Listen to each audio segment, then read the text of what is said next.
This episode of Photonics Hot List is sponsored by Kyocera, where the future is what we create.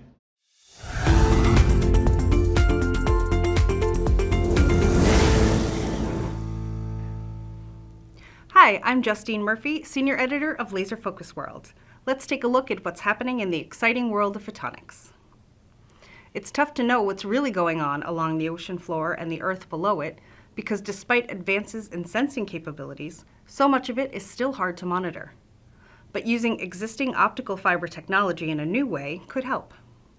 A team at the UK's National Physical Laboratory has shown that existing submarine communication fiber optic cables could become great seafloor observers with a vast network of thousands of permanent real-time environmental sensors. Spatial resolution and sensitivity are limited with current methods because the entire 6,000 miles of continuous undersea cable acts as a single sensor.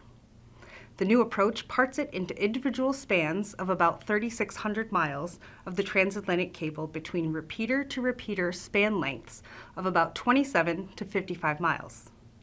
With this alteration, researchers have already detected earthquakes and ocean signals with higher accuracy, and all without changing any underwater infrastructure.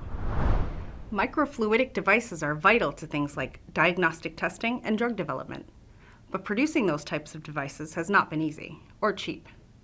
Now, a team at USC's Viterbi School of Engineering has developed a highly specialized 3D printing technique for fabricating microfluidic channels and controlling them at a more precise microscale than ever before. The research builds on VAT photopolymerization, or VPP, a 3D printing process that uses light to convert liquid photopolymer resin into solid form. With VPP, an object is constructed layer by layer before curing each with UV light. It's ideal to cure one layer of the channel wall and leave the liquid resin inside untouched. The problem is, the light radiation required to build the channel roof layer overcures residual resin and clogs the flow channels.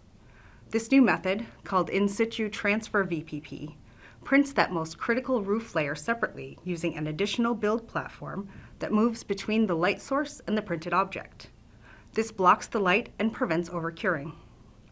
This cheaper, more efficient technique should boost microfluidic technology and ultimately enhance biomedical research. A new drone-operated 1D camera array could help make search and rescue missions more successful, namely those happening through thick foliage.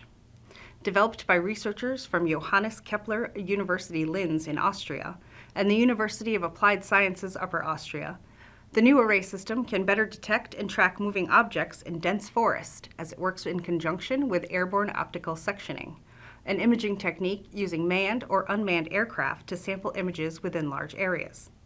On its own, the technique is only effective with targets that are stationary, so any movement captured results in blurry images.